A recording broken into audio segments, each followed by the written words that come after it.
What is going on, Colts Nation? Welcome back to another episode of Bring the Juice. Well, guys, Daniel Jeremiah of NFL Network has released his first mock draft 1.0. He released it a couple weeks ago now, and I wanted to react to this and react to him and other well-known people throughout the mock draft season, kind of some of their thoughts regarding, how the first round is going to play out, and specifically the pick for the Indianapolis Colts. So in this video, he kind of breaks down each pick a little bit more. And so I want to kind of talk about that and then talk about who he did pick for the Indianapolis Colts. So without further ado, let's get into this. Daniel Jeremiah here on NFL Game Day morning. I noticed in your mock draft who you have number one overall. Is he your best prospect in this 2025 National Football League draft? Yeah, in my opinion, Abdul Carter from Penn State is the most talented, the most dominant player in this year's draft. Now, there's some other really interesting, intriguing players with tons of ability, but I saw him, whether it was with one arm or two, dominate football games. He has got elite speed and burst off the edge. He knows how to finish as a pass rusher. We talk about premier positions, Rich. That's a premier position, and that's an elite player. So you think the Titans, faced with the opportunity to take anyone they want, that potentially they're going to stick with Will Levis and go get this guy? I don't think that their plan is just stick with Will Levis. I think there's another quarterback coming, whether that's free agency, whether that could be later in the draft.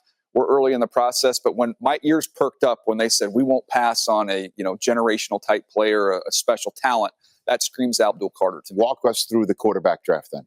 What do you got for me? Well, you've got the two, and then there's a separation. So we're going to have a fun jockeying up position between Cam Ward at Miami, Shedeur Sanders from Colorado.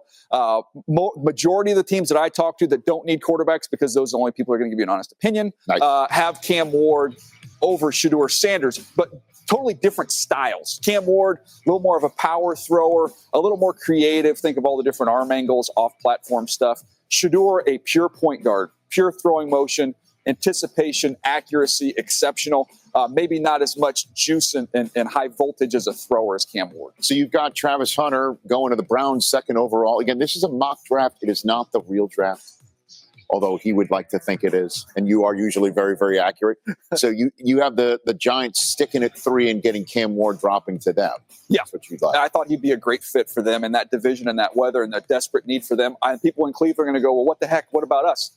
At least this is the chatter in the personnel community right now. Is there's a lot of people that see Kirk Cousins ending up in Cleveland, and there's a lot of people buying into that, Rich. And you've got Tom Brady's first draft as in part of the ownership after hiring Pete Carroll, having Shedeur Sanders go to Las Vegas and be that guy.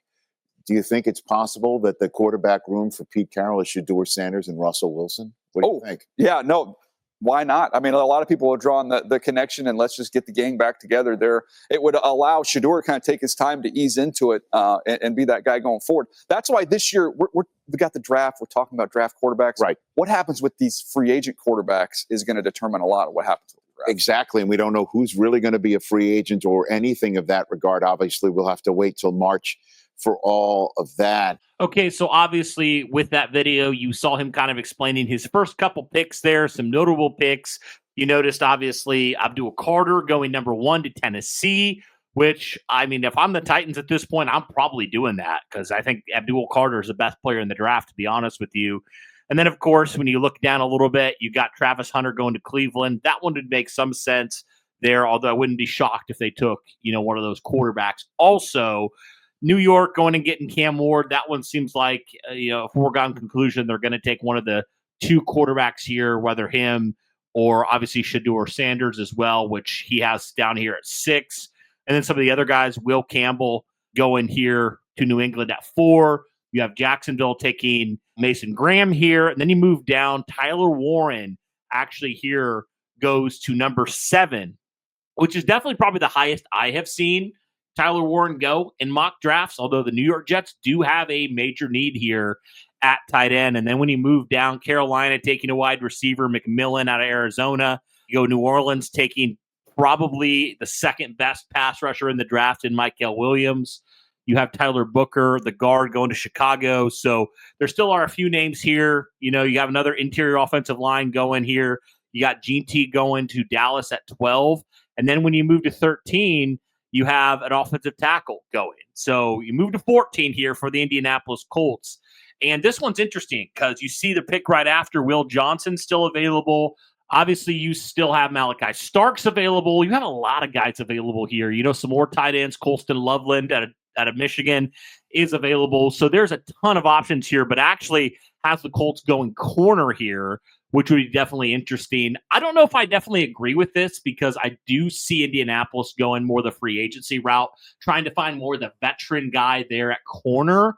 So I think if you're going to take a DB, I'd probably see Indianapolis going for a safety as opposed to a corner here.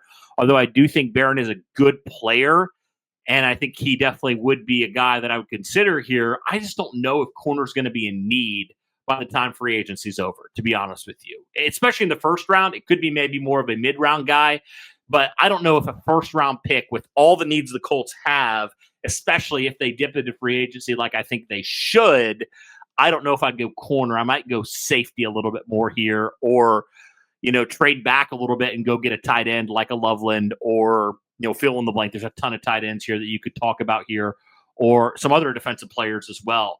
Maybe a linebacker as well. So there's a lot of options here for Indianapolis, but I don't know if I would have corner, after free agency as one of those. Right now, yes, this makes sense, but in a couple months here, as a draft kind of ramps up post free agency, I don't know if I would go that route, to be honest with you. And I guess we can kind of round out the draft here. Will Johnson, Jalen Walker out of Georgia. You got Walter Nolan here for Cincinnati.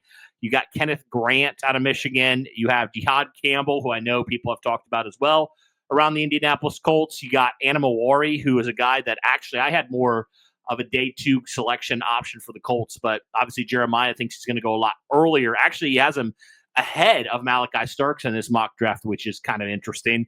You got Matthew Golden, another Texas wide receiver going here. Like I mentioned, Colston Loveland, the tight end, which would make some sense for the Chargers because they need to get a tight end there. You got Shamir Stewart. You got Malachi Starks going all the way down to 24 to the Minnesota Vikings. Luther Burden, the wide receiver, Houston here. And then, you got LA taking an offensive tackle here. Baltimore taking a corner, another corner, actually. Back-to-back years of taking a first-round corner. You got Detroit taking an edge here. Mike Green out of Marshall. You got Washington taking an offensive tackle. You have Buffalo taking a defensive tackle here. Kansas City taking James Pierce out of Tennessee, who I would personally love if the Indianapolis Colts were able to get him at the top of the second round. That would be great. 32 here. Then you have them rounding it out with TJ Sanders. So there's definitely a few names here that some people might think are kind of shocked that they didn't get taken in round number 1, right? So that is kind of Daniel Jeremiah's, going back to the Colts pick here. That's his mock draft 1.0, and he has the Indianapolis Colts dipping into the corner room with Jahdae Barron out of Texas. So, like I said, guys, I don't necessarily agree with that. I would like to see the Indianapolis Colts attack either tight end or safety here. Or even if there's a really, really great edge here, I wouldn't mind that either. But I don't know if corner is going to be a need post free agency because I very much see the Indianapolis Colts going the veteran route there at corner and going and getting a Travarius Ward or somebody like that, like a solid veteran corner. I see them addressing it more in that because they have drafted so many corners. I don't know if they're going to go try to do it again here. I think they need more of a veteran, a plug and play number 1 bona fide outside corner. So that's just my opinion, though, guys. Let me know yours in the comments down below. Like I said, guys, I'm going to be reacting to more of these mock drafts and kind of talking about the picks that these different people are having these teams make, and specifically talking about the Indianapolis Colts and the pick they have them slated for at pick number 14. And obviously, guys, it's the first mock draft. It's 1.0. There's a lot that is still unknown in terms of free agency that will happen, that maybe will change sort of the positions that the Colts might need and these other teams might need moving forward. But yeah, guys, that does it here for the Indianapolis Colts and the mock draft 1.0 from Daniel Jeremiah. Let me know your thoughts in the comments down below. If you haven't already, be sure to smash that like button, hit subscribe, turn on the notification bell, all that good stuff. But guys, that'll do it for this one. Thank you so much for tuning in. Greatly appreciate it. And as always, guys, go Colts.